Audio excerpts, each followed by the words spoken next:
Today I'm going to be talking about Winston Churchill's and Mother Teresa's prominent behaviors and how they were viewed by others, their followers, and their foes.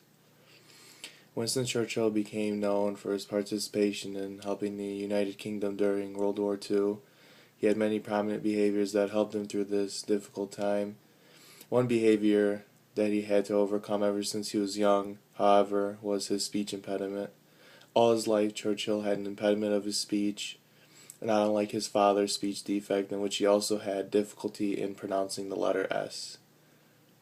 A speech impediment is hard for anyone to overcome, especially at a young age. It causes people to avoid speaking in fear of being ridiculed or looked down upon.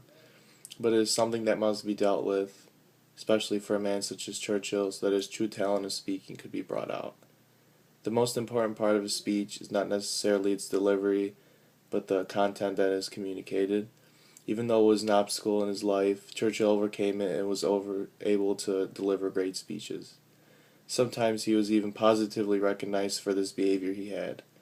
The American Stuttering Foundation claims that he was a stutterer and continues to use him as an advertisement in their medical journals, claiming that this was documented in several books.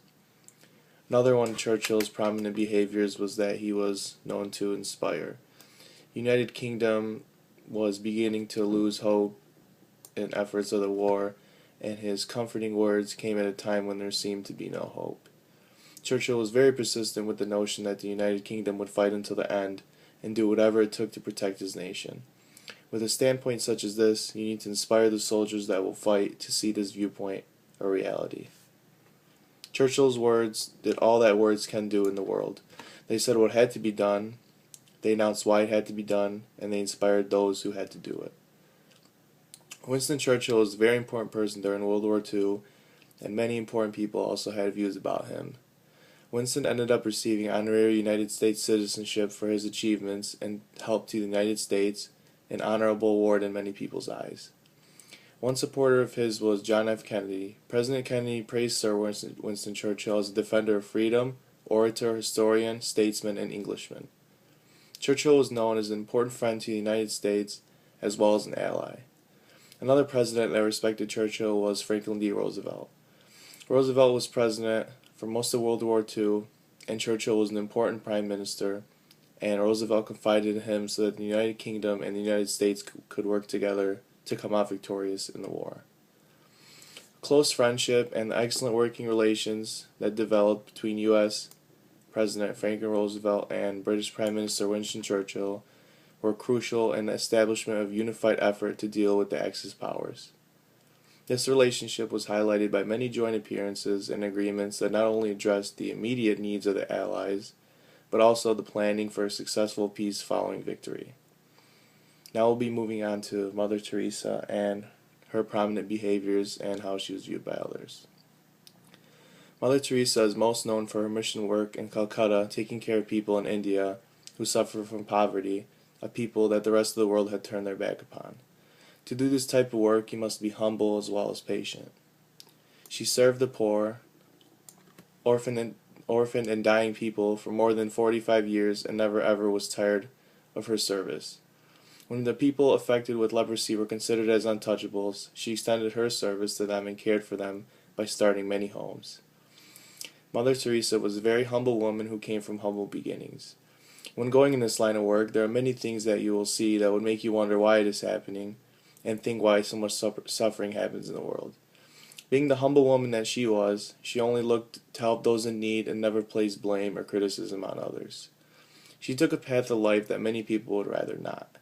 When you decide to do mission work, you give up your life to the cause, all of your time devoted to the well-being of others. The hallmark of her work had been respect for the individual's work and dignity. The loneliest and most wretched, the dying destitute, the abandoned, lepers have been received by her and her sisters with warm compassion devoid of condescension based on this reverence for Christ and man. Mother Teresa was also a very patient woman. She took care of the sickest of the sick, people who were ill for long periods of time. Some of the people she cared for ended up passing away due to the horrible conditions in which they lived prior to receiving care. When caring for people like this, it often took them months or even years to return to normal health. Staying by their side the whole way through requires an immense amount of patience, especially if the endeavor seems hopeless at the time. She patiently served the lowliest and outcast of society. She saw to it that people are not alone in facing all their sufferings and even in their deaths. Mother Teresa patiently sat at people's sides before their death just so that they would feel loved and cared for. She followed the teaching of Jesus, who taught that feeding and caring for the poor was the same as accepting Him at your door. Also, when you take up this lifestyle, most of your time is devoted to others and you put aside your own needs. You give up many pleasures of life to bring some pleasure into the life of someone who would have never been able to experience that had you not come along. There is no doubt that Mother Teresa was honored and looked at as a living saint by many people. But with such a positive and flawless reputation comes criticism. Mother Teresa led a life that always put God first.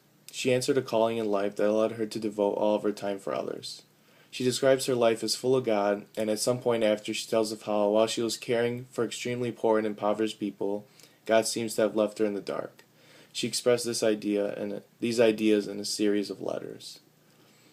Mother Teresa tells us that in these deep personal messages that she once felt God's powerful presence and heard Jesus speak to her.